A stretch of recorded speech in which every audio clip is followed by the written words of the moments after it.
like you guys to turn in your A1 reports by September 24th, a week from Friday. Okay? So get working on those. Some of you already have those done. Some of you are still working on those. Also, enter your seating charts by that date as well. So we've got a couple of weeks to work on those. So just on the spreadsheet then that we've been doing? Yeah. Write down A1 reports. Do you want them to hand in the stuff that they've marked up?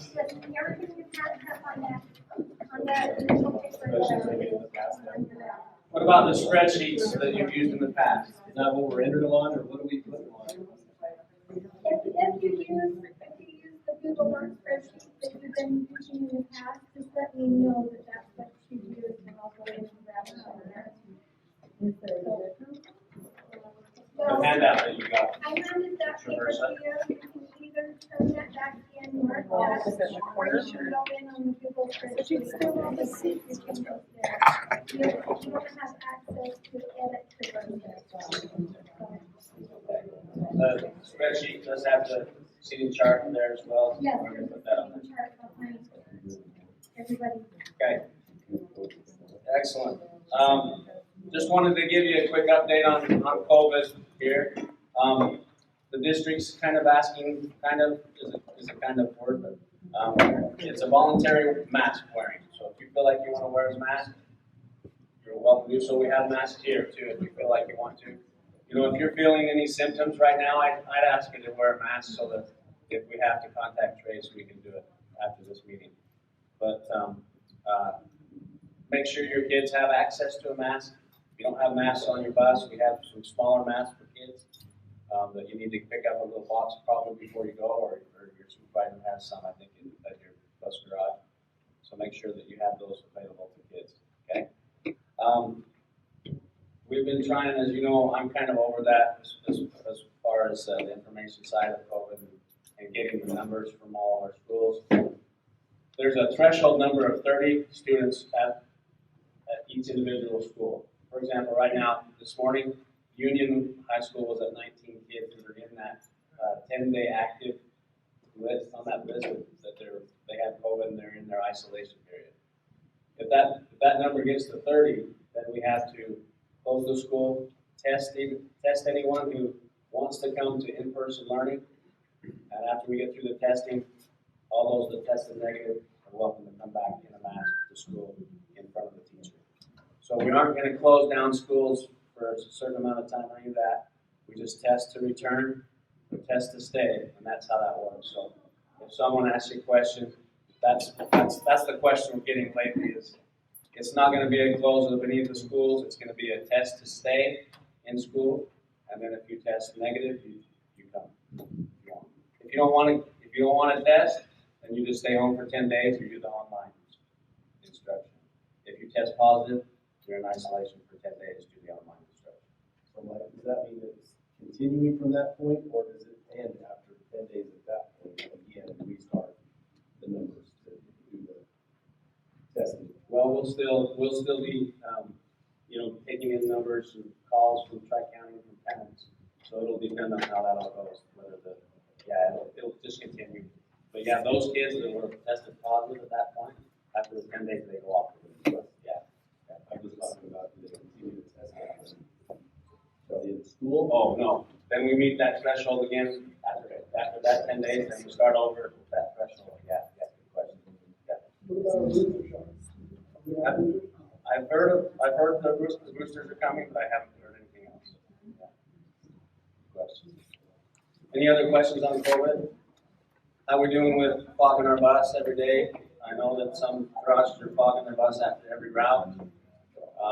Make sure you're doing that. Make sure you're wiping down, places with high traffic. Just keeping things nice and clean. Hopefully we won't be the part that has the COVID high traffic. Just do what you can to keep everybody safe. Okay? We have scheduled our final 2 training dates for October 18th and the 22nd. You can see them there. We'll give you some more information as they come. Every one of you should have gotten an apparel order form. We're going to have your order, get you to order some DCSD transportation, shirts and jackets, whatever you want to do. You get $40 So you can order a shirt, a jacket, or a couple of jackets, I don't know.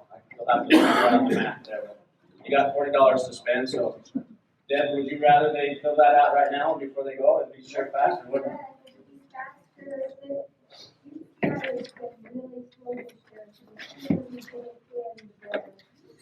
So pick out some items there that equal $40 or less, and you're good to go. Turn those back into Deb before you leave that bag. So I'm glad we can do that.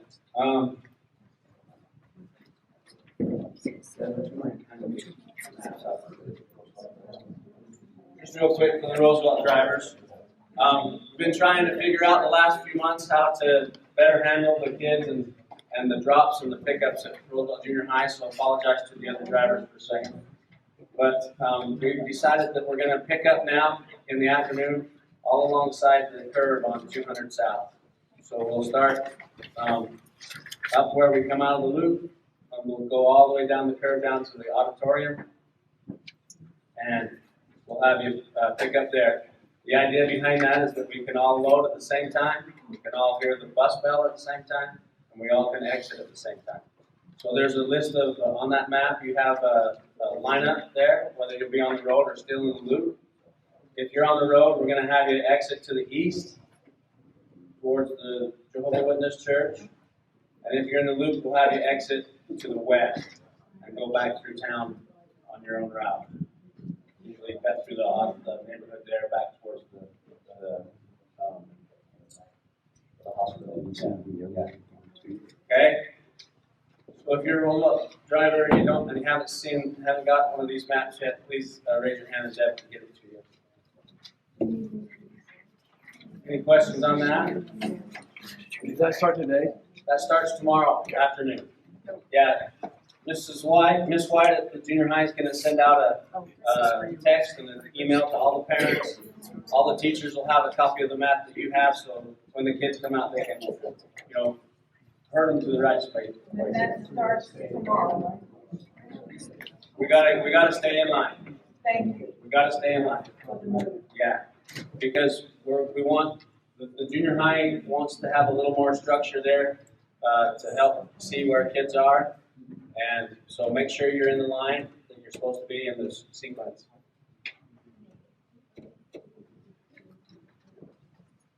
So we drop them off in the same place. To pick up, right?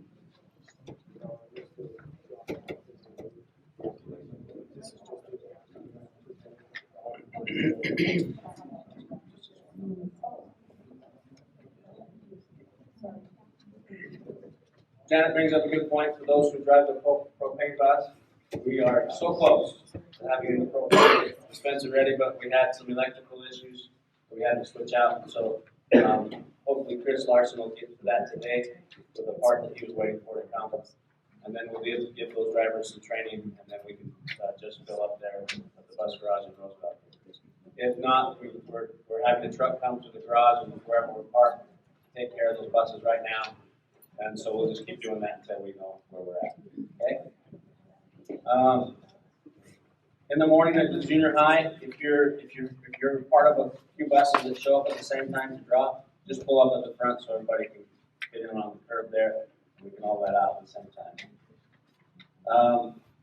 We didn't do the wild card today just because of the time issue, so we're going to make sure that we have our supervisors pull those cards for like October 6th safety meeting. So we'll have some prizes for those of you who participated there. We appreciate it. Being positive about each other. Does anyone have anything else that we need to talk about before?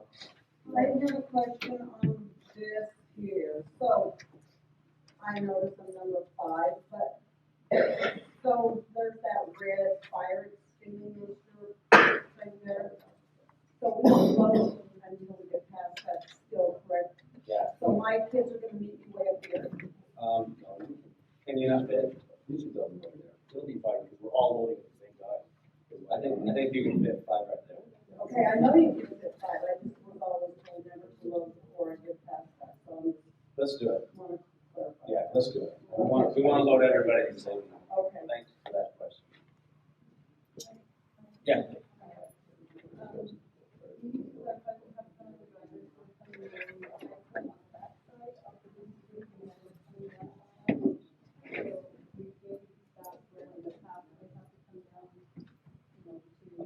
DC side.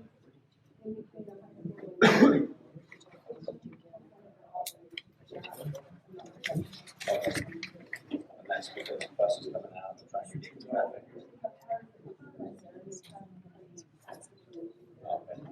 Okay.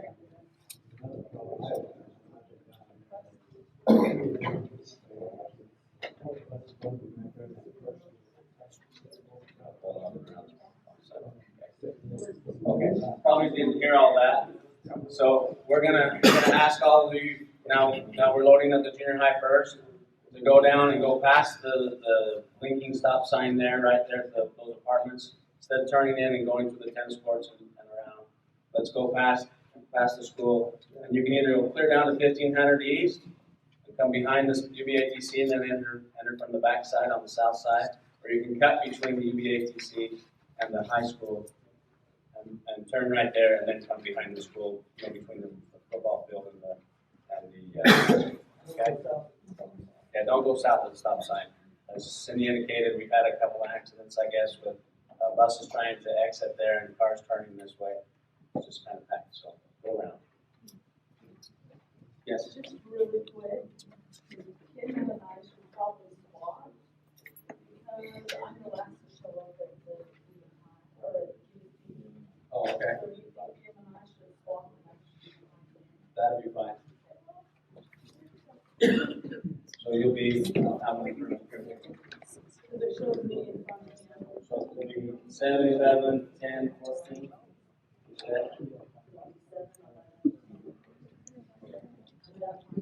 That'll be fine. And maybe where the teacher's right there, we start just to say, hey, we can switch. Get my heads up. All right, you can see the other training dates there.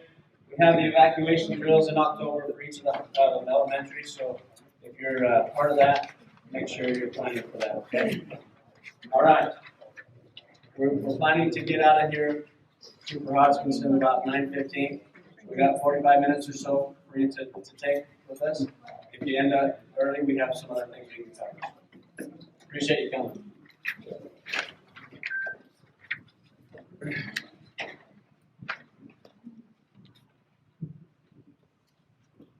My name is Jody Hodgkinson. You can just call me Jody. I don't get offended by titles or anything. I've been a trooper for 15 years, and I've been a police officer for 21. Sometimes they're correcting. I've worked in the jail. I've worked out on the road. I've worked in high crime. I've done a lot of stuff. The last little while, I've been working with DOT, all commercial things. So part of that job is school buses. You guys fall in a special category because you're a government.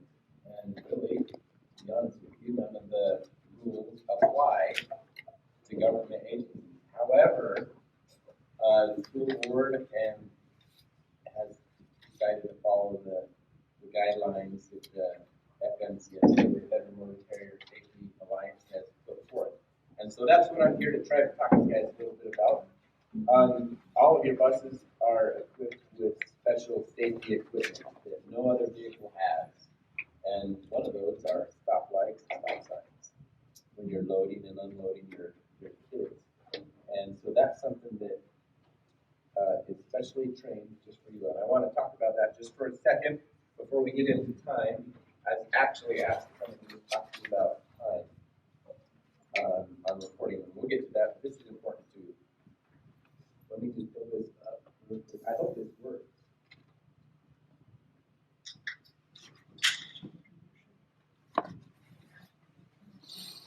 Hey, Ohio. Who does that? The patient mom gets dangerously creative. She strips the sidewalk like it's a passing lane. Minnesota, a semi-driver caught doing the unthinkable. So, Is it not working? Yeah, yeah. Hold on. I think I got it. Try to sign it. Yeah. You sign it? Even take the last we have. hey, Ohio. Who does that? The patient mom gets dangerously creative. She strips the sidewalk like it's a passing lane. Minnesota, a semi-driver caught doing the unthinkable. so lucky a child was not killed. And in Washington, whoa. This is unbelievable. To me, what is more precious than the safety of a child? Extreme examples from across the country. It's alarming to me because it puts our kids in peril. The Jordan District's Director of Transportation, Herb Jensen, sees it in Utah, too. What's wrong with people? In his experience, many of these people are parents. Most parents would do anything in the world to protect their children, but they seem to have a disregard for protecting everyone else's children. He has a collection of videos. Utah drivers breaking the law, not stopping in all directions when the flashing lights go on and the stop sign goes out. Like this car that keeps on going. And here, the driver obeys the stop sign at the intersection. That's good, but goes right through the bus stop sign. Not good. It's a good thing kids were slow to get off this bus.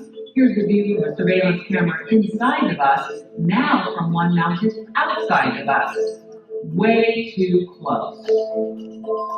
And if this stuff's invisible, drivers don't seem to see it. Or do they? So for Utah drivers who are confused about the law, it seems pretty simple. What is it? Well, the law is when the red lights on the school bus is flashing, you have to stop. That just sounds so simple. You're just required to stop. It is pretty simple. The problem has gotten so out of hand that for one day last November, bus drivers across Utah documented how many cars ran through their bus stop signs. In that one day, they tallied 1,468 violations.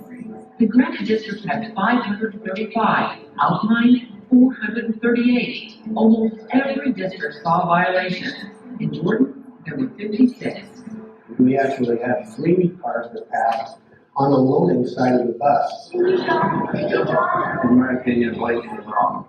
Bus driver John Dustin. And extremely dangerous. The KSL investigators wired Dustin's bus with their own cameras This is my first stop. This is the one where to see how this is affecting him and his kids. safety for our kids, Keeping kids safe, which is the number 1 priority. making sure his kids are not going to get hit. Have you ever seen one of those cars that stops with a bunch of your crossing? Yeah. No, yeah, a lot. He watches out for drivers who try to beat his bus.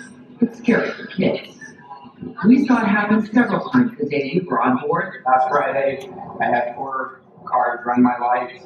You know, they make it with a nice bright red color and they have flashing lights on them. Jensen shared another frustration. All of them have cameras on them, yeah. He can't get violators prosecuted, even with all the video he has. You can observe the students loading from the outside and also one near the stop arm on this side so we can see the motorists that are passing the bus. A Utah law meant to keep police departments from relying solely on photo radar to catch speeders is having unintended consequences because it requires officers to be present to witness traffic violations. I went to Capitol Hill to see if it's time to change the law. Well, I was very surprised, especially at the number of people that aren't stopping. Representative Paul Ray immediately filed new legislation so cops don't have to actually witness you running a bus stop sign.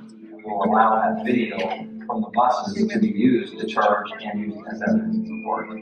If it passes, they can track you down and ticket drivers based on what school buses caught on camera.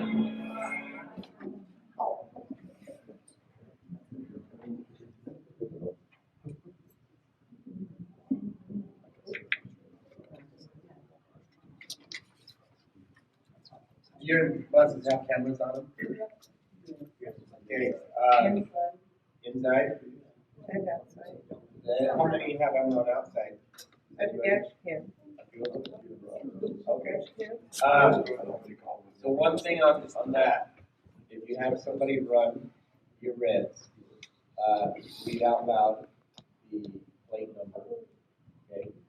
And the state that the plate's in Colorado, it'll be different than Utah. So if you just read the plate number, and then I go to try to track this down later, if I don't know the state, then it's gonna make it a little bit more difficult to find the right one, okay? So, and then you have video or audio in your bus, right? You can't write this down because you're worried about kids and driving, so just read it out loud so we can get it on the camera. You need the plate, try to get me, kind of car, And then any description on the driver, male, female, glasses, older, mustache, whatever. So that when we go to our house, we can take action. I don't know how you guys deal with your law enforcement, but it'll probably be a county call, because most of them are gonna be on county roads, okay? But if you go through your law enforcement, hopefully we can get this through and prosecute people that are running the red lights, okay? If you have the video on the outside, so that you can see that car going by, that's even better. If you don't yet, I don't know who orders that package. Let's try and get that on the outside, because this is something that we wanna get rid of as soon as possible, okay? Fatal crashes, we have a lot. I have no video.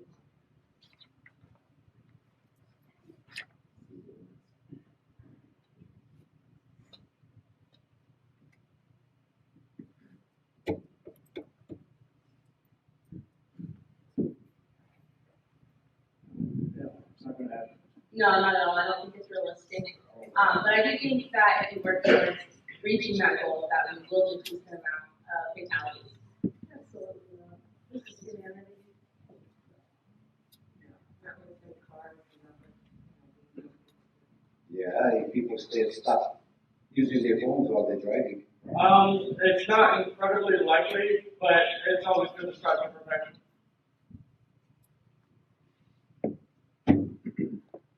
We can get it under 1,000, that would be cool. I would say we could at least cut it in half or it is now.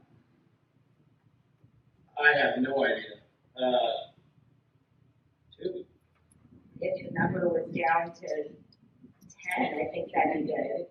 Acceptable would be anything lower than what it is now. Say maybe 1,000. I think our goal for fatalities needs to be brought down at least 50% in the next couple of years. Under 5,000. Like under 100. Oh, that's how we have now.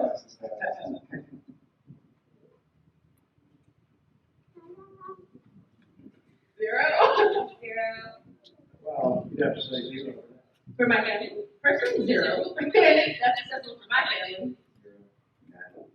0. 0. 0. 0. None. 0. 0. Zero. Yeah. 0.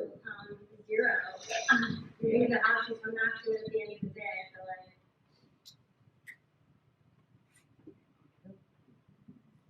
Yes, sure. Yeah. That'd be great. It should be, yes. Yes. Yeah. Yes. I mean, yeah, you're getting high.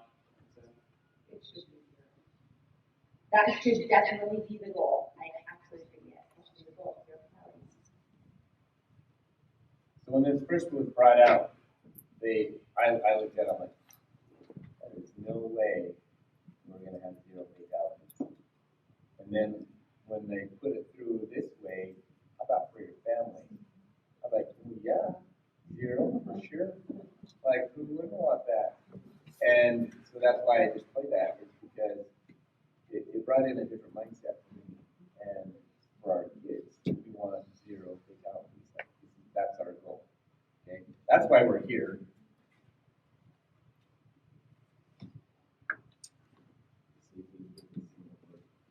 Okay, who has a CDL in here?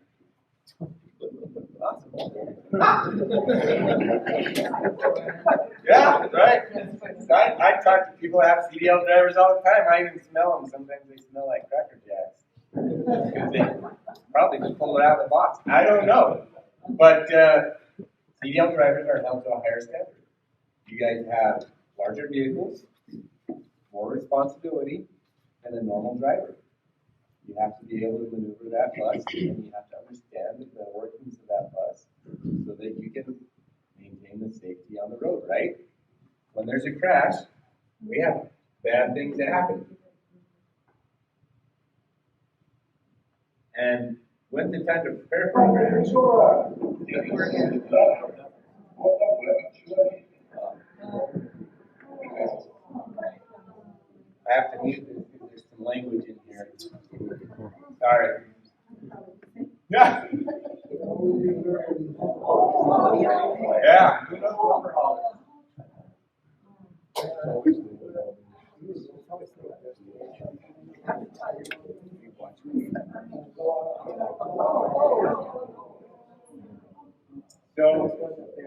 when these things happen, is there any?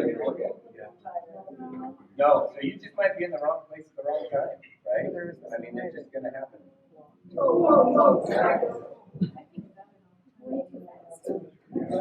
Like fear, like, I never. Never. What happened? Anybody drive a dump truck before?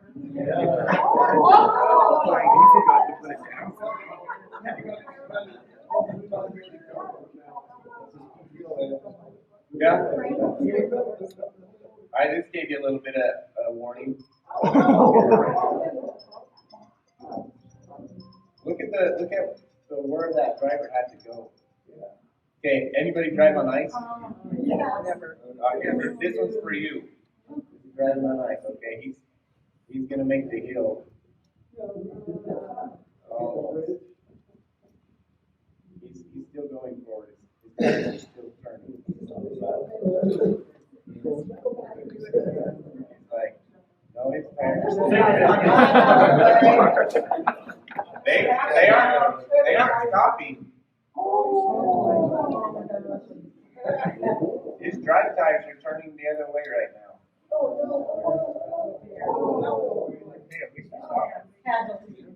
Yeah.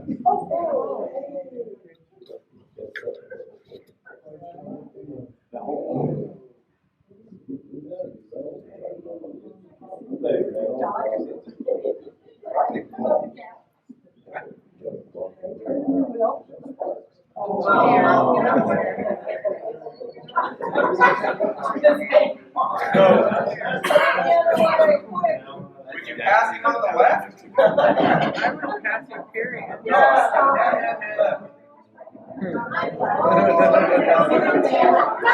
See, that guy was married to somebody who said, you can't get it all in one load. He's like, watch.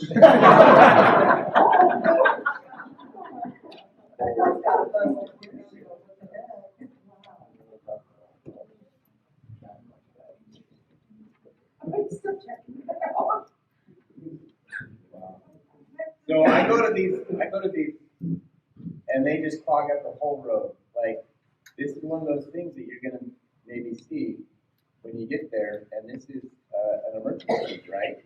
And so you haven't planned for this in your day, and this is part of our time I want to talk about. You're not gonna know, hey, we're gonna have a crash on I-15 at 2:30. We're gonna have our bus. We're gonna wait till it's over to go. You don't know that. So when you get there, there's an exemption in the time for 2 hours. Is this going to take longer than 2 hours? It very well could. So with that being said, you have 2 additional hours. When you get to something like this and you're held up, what I want you to do is note on your log what the emergency was. There was a crash. We were detained. It could be weather related. We could have a flood come through and put a whole bunch of mud on the road and we can't drive through it. You're gonna have to note that we were detained or we had to reroute because of traffic, and that'll give you an additional 2 hours on your day. That's not driving time. You still have to do your driving time within the 10 hours. Okay, so if you have 10 hours to drive, this is the rule: 10 hours to drive within 15 hours. You have 15 hours to drive those 10. Those other 5 hours are on duty time. Your pre-trip, rest breaks, gas. Those are times that you are not driving. Your driving time, you only have 10. So when you get into something like this, it extends the day for 2 hours. So instead of 15, it's 17, but the drive time does not change. You still only have 10. You just have longer to do it because you're probably going to be parked and you're going to be on duty at that point. You're not driving, you're on duty until you move the bus or whatever through that problem, okay?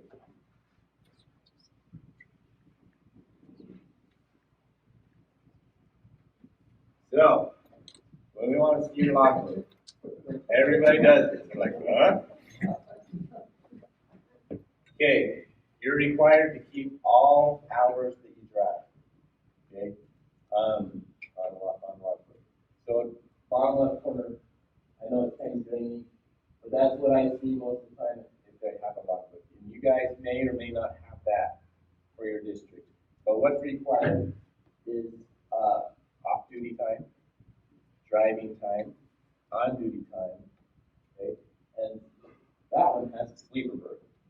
I don't think the buses have sleeper berths for what you're driving because of what you guys do.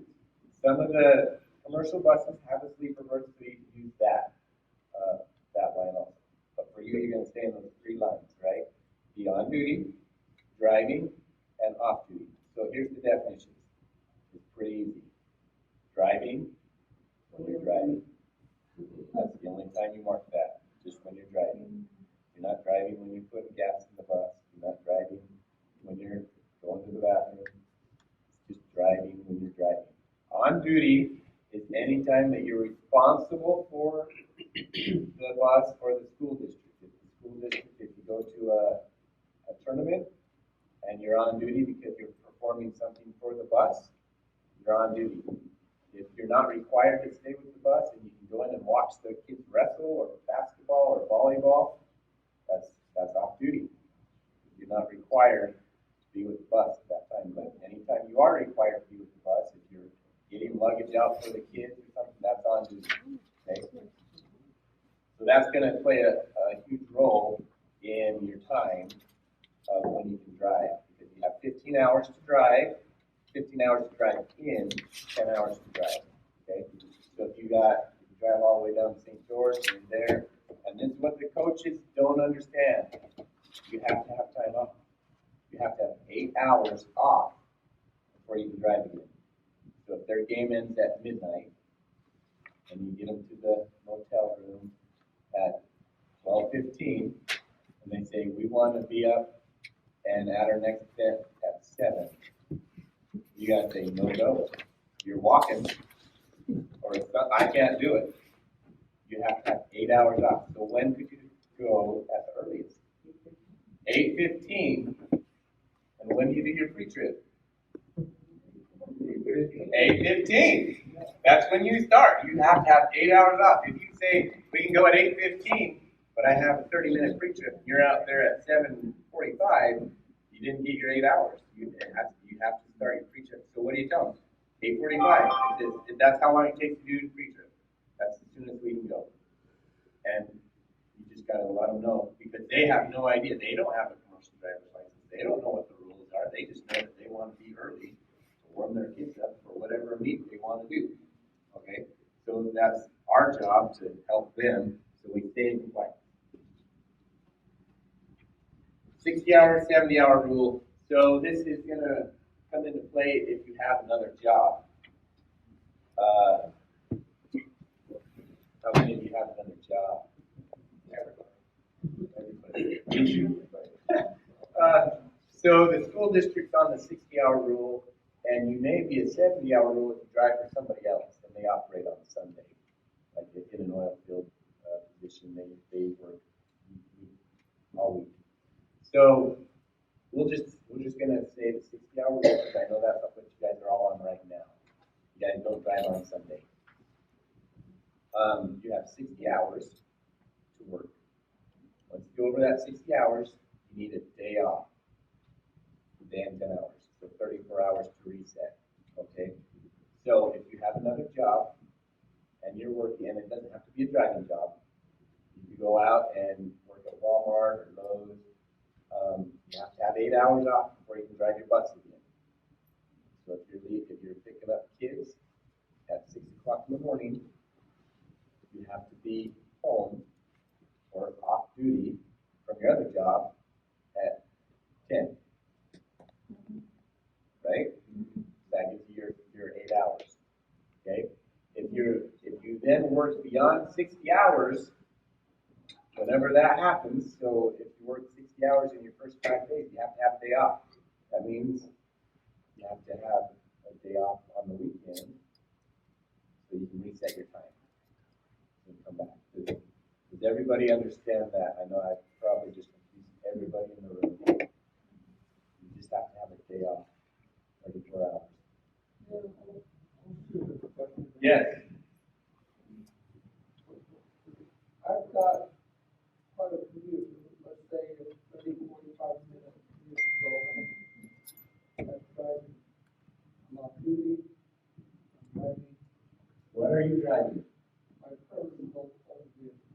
question is, after you're done driving for the school district, you drive home and it's 45 minutes. Okay, so you drive home to Vernal, we'll just say it's 45 minutes. I know it probably isn't, but I'm just gonna say it's 45 minutes. Okay, and you're in your own car. Okay, yeah, personal vehicle. He's not driving, and it's not a commercial vehicle. He's not driving a commercial vehicle, yeah, true, sorry. If you was a commercial vehicle, then it counts. But if it's your own, that time does not count. You're technically off duty. You're not getting paid to drive home, are you? No.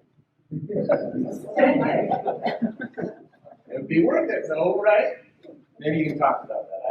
That's compensation package. I don't know. So he's in his own vehicle, his own time. He's not getting paid. He can drive home, and that doesn't count against him. Okay. But on the 15 hours, does it? No. No. So it's only driving time then? Only commercial.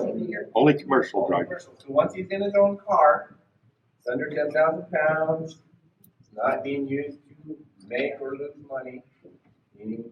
That's what I mean. Only when you're behind the wheel driving is when your time starts. For driving your trip, yep, for commercial.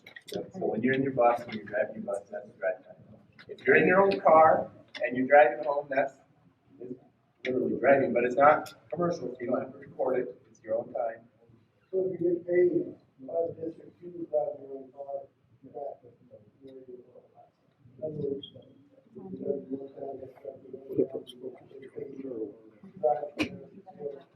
How are they, or is it just your hours, then you're gonna be, compensated, so it's part of your 15. Part of your 15 hours, it's not the driving 15, or 10, it's not the driving 10, it's just being compensated, so that's gonna be part of your 15-hour day. Okay? Yeah, If that was instead paid by mileage. same thing, The same thing. same thing, yeah, same thing. Yeah, just, What you're if just your getting pizza deliverer saves you hold CDL? Good question. So weight rating plays a big part of it. Are you driving a 1-ton truck? No. Okay. You can be Just fine. wanted to make sure. Yeah, you'll be fine. Nice delivery. Just like working at Lowe's, except you're just driving DoorDash or whatever. You're just getting compensated. So that's just gonna be fine.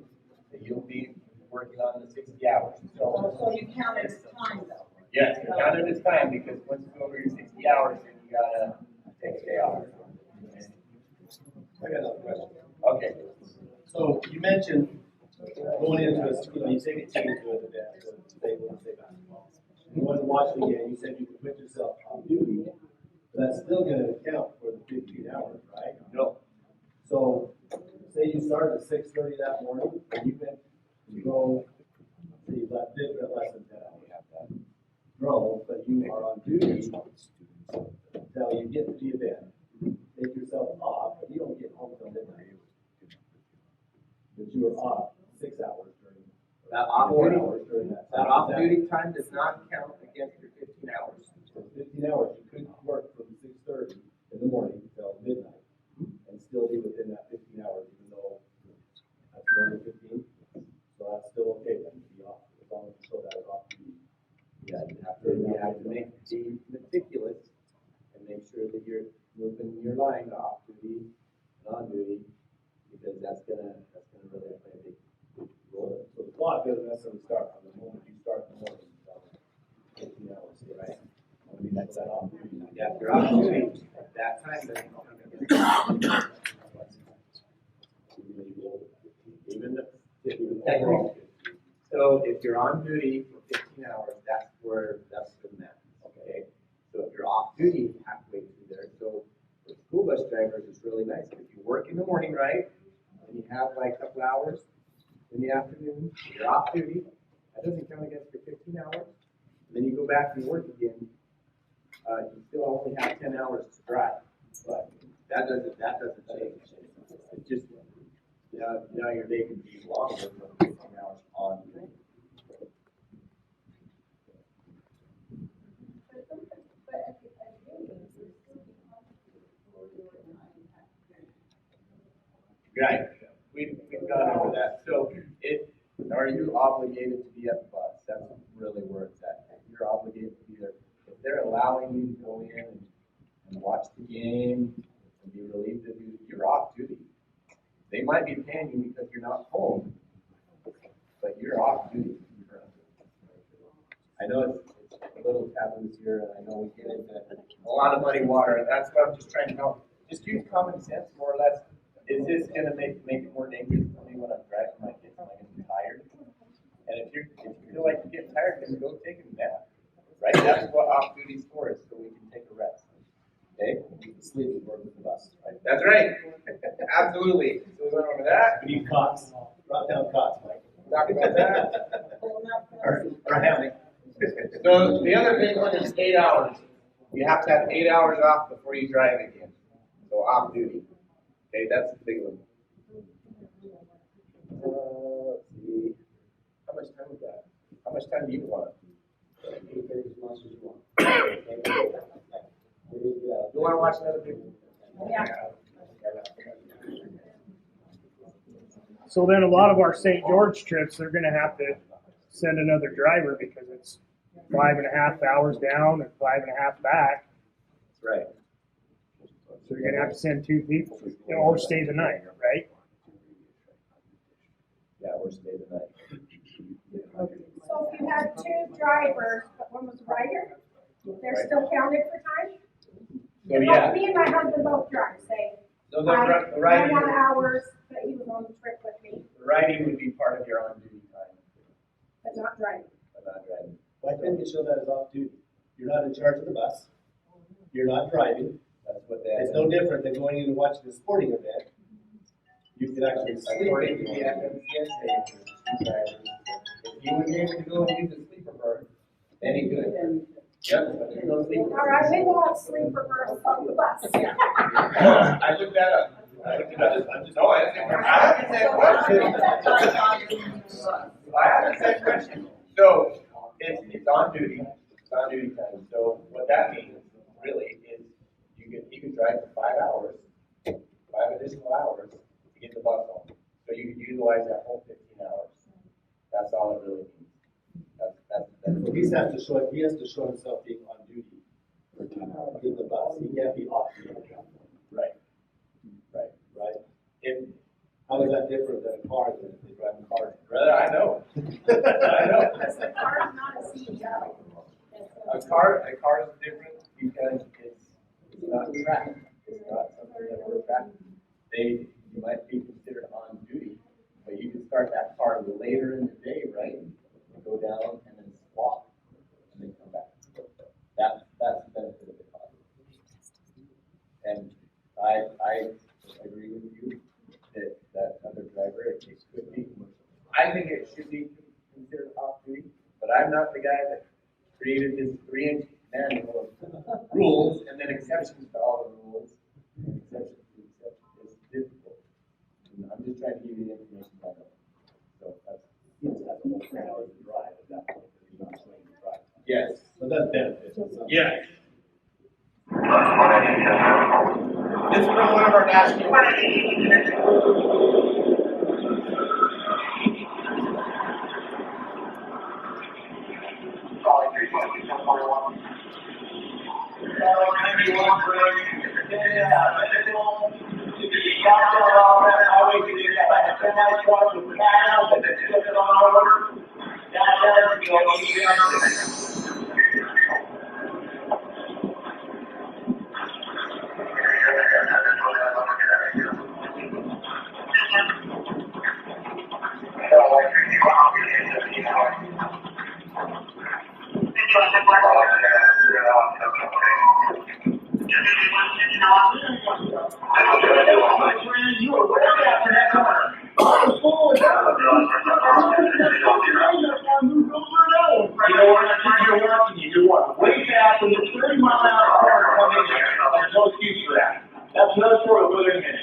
Notice how the traffic is able to go around you real easy? There's just no room.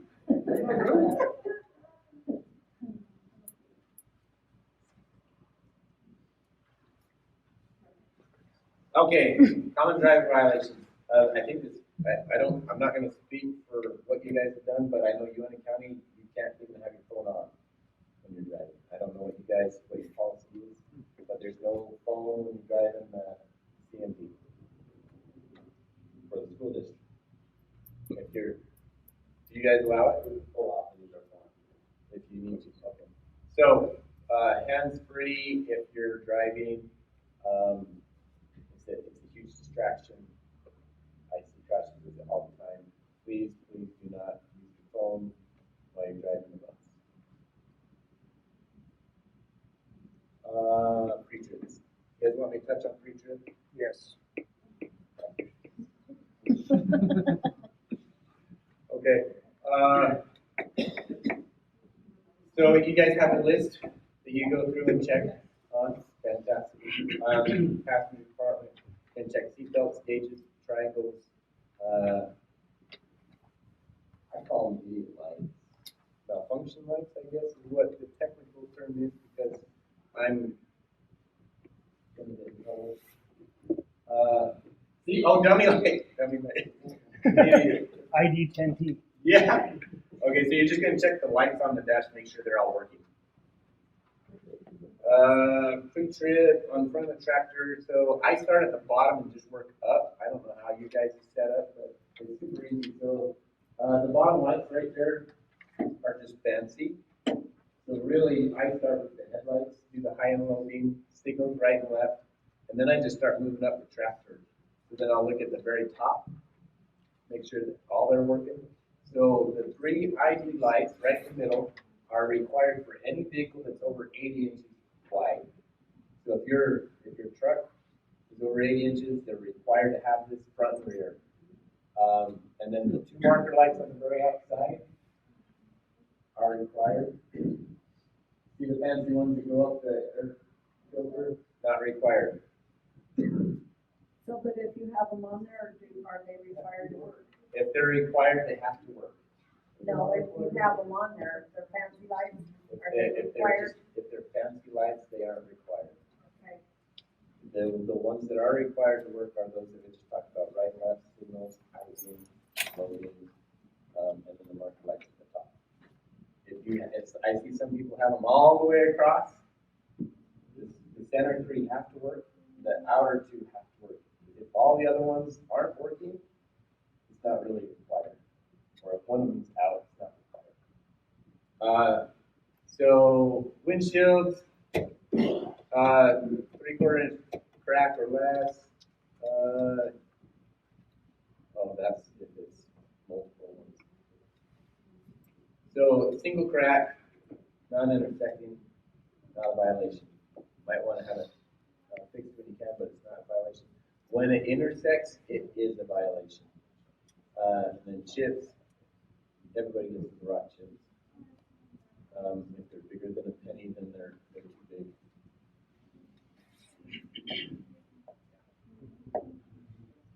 Wipers, just double check the wipers, make sure both sides work. Make sure that the rubber is still good. I know over the winter they get bad. When they sit all summer, that sun beats on them. If they're not garaged, they get wore out. We talked about ID lights, clearance lights. Right, not so about that. Let's see, under the hood. So these are things that I look for, and you guys might have a more thorough, detailed list than what I'm going to go over today. But we're just going to check power steering pump, alternator, water, fluids, hoses, make sure they aren't chafing, rubbing together. Steering box and the linkage. So that steering box, if that's loose on the pitman arm, you got to get fixed right away. That is no joke. That thing stops turning, you don't have a way of turning the bus. And then just both shock springs. I've seen a lot of springs or shocks just hanging. Kind of weird. Oh, I checked it this morning. That's steering linkage right there. When it's difficult to check by yourself, so if you have somebody available, just have them look while you're rocking the steering back and forth without the bus running, And if you see a great big discrepancy when they're moving, then you just bring it to our mechanics and tell them, hey, I got solutions. Then I start on the driver's side and go all the way down around the back of the bus and all the way up to the other side. I don't know how you guys start. So I'm gonna look at that front wheel, check it, make sure it's got, fluid in the hub, tire tread, make sure there's no cracks in the wheel. Am I going too fast? I know that's boring. Well, you guys have done it for so long, you should know this, right? Who's a brand new bus driver? Nobody, or they're too scared to. I drive public bus. Every day is a new day, that's for sure. Exhaust system, just make sure it's not dragging, right? Make sure that it's got an exhaust to the rear of the bus. You can't have a hole in the middle. Your mirrors, I know some of those mirrors that extend, they get loose, so just make sure they're tightened up. Your hoses, you don't have pin hoses really that you have to worry about on connecting. That one's not for you. If you do see hoses wearing, this is what I look for. So on the one on the right, it has the number 1. That's like, it's just kind of scuffed up. But number 2, you can see that, or feel it, that there's a change in the diameter of the hose, okay? Number 3, you can see that weave. Have you guys seen that weave in a hose before? That nylon mesh? That's worth of that. That's not out of service, but anything beyond that is out of service. Meaning that now it's gone through that weave. And so what we're worried about is that pressure of that airline blowing through. You guys got 120 pounds of pressure going through that hose. We don't need to have a leak right there. Drive axles. We got a can hanging on the left picture. What are those loose nuts on the right? A flat tire. Flat tires in the rear, we're checking the brake lights. I'm watching my time. Yeah, I'm watching. Let's see. Cracked frame. I mean, it happens. You get some of those larger kids jumping around the back.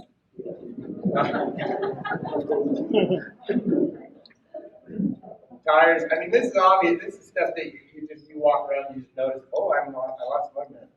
That's not good. Let's see. So that's not something you're going to deal with. Same thing on the back. We've still got the 3 IB right in the middle, and then you got brake lights, tail lights, and then you guys have amber loading lights and the red lights, right? That's not going to be in a normal inspection, but for you guys, that's something we check all the time. See the one on the left? That's a leaky oil wheel seal. That's where all the oil's now just evacuating the seal. That's a bad thing because it's going to get really hot and it could catch on fire. We don't want that to happen. So if you see that on your wheels, immediately you got to talk to your mechanics. Those lug nuts, yeah. Well, we call it wallered out. I don't know if you've heard of that, wallered out. Yeah, it's bad. Flat tires are doing. So a lot of it, I mean, just looking at your buses, you're not going to have these problems. See the one on the left, there's no tread because they stop a lot. A lot. Like in one bus. So I've inspected every single bus that every one of you drive. I've been on every single one, and I've never seen a tire that bad. So good job. I have a question. Yeah. Do you love to drive with your doors if the inside tires flat? No flat tires. Flat Like tires. if it's like out trying to get back to the shop or anything like that? Mm-mm. No, we want that fixed immediately, so call somebody out to get it.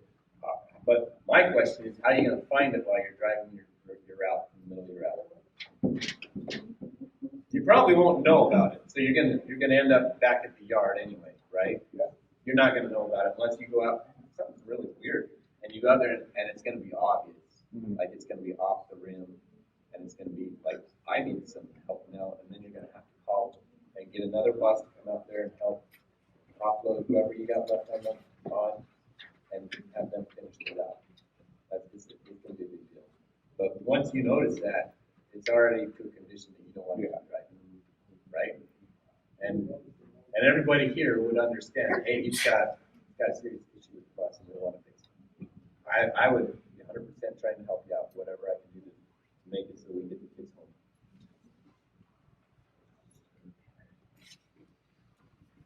With few bolts, I've seen that. That's not good. Slack adjusters, just make sure they're all connected, everything's together. Suspension, yeah, at least rings. Pop down there once in a while, just see if you see a crack. I've seen a crack on one. On a school bus. Deflated airbags. They don't last forever. This is a big one. These are brakes, the brake linings underneath. The one on the left, kind of separated. It's got rust jack. They call it rust jacking. From that metal piece on the top to the pad, that's starting to separate. And then the one on the right got too hot. It just got way too hot, and so it starts cracking. We don't want those, because what will happen is now that all that material is separating, and it's going to just start breaking apart. And you need it. Air cans, top one's air can. Nice grips on the line. Yeah, you guys don't even carry dice grips. I don't know how you're going to use that, so that's not a problem. Brakes out of adjustment on the left, right? It's not even on the bus anymore. See the top one is probably cammed over, so there's an S cam in there that expands the brakes, and it's just rolled all the way over, so now it's not doing anything anymore. And the last one is disc brakes. People think disc brakes are the cat's meow. They are. They're really nice, but they get hot too, and that's a crack. That's what it looks like when it's brand new. Just make sure you have your emergency equipment. Know how to operate the fire extinguisher. Start at the bottom of the fire, right to left. So, really, why do we have fire extinguisher on the bus? There's about 10 miles of wire. It's required, right? I've got fire extinguisher. I tried to put out all kinds of fires with it, and it doesn't work all that great for the fires that I'm putting it on, because I'm putting it on a diesel truck motor that's on fire, and it just doesn't work well. I'm out of time. I put it on wheels that are on fire, and it didn't put out. But really, the real reason why I have a fire extinguisher is if I see someone on fire, that's where you're really going to want to use it. You can use it on the bus if it's on fire. It's not going to stop it. It'll slow it down. But if you have a kid on fire, you got to use that entire thing to make sure every kid's not burning. That's why we have it. I'm sorry if I just brought that sense of urgency to you guys and didn't think about it. That's why we carry it. It's not for the bus. I can care less if the bus is on, but I don't want one of my kids to burn. Do a good job on your pre-trip. You don't want to watch that video. Don't do that. What is that? That's the crash on Highway 6. Yeah, there's no one. I mean, just crashes happen quickly. We can't account for them. That's really all the time I have. I've taken up even more time than that. Thank you for your questions and for your patience. And I'm here to help you guys. I'm not here to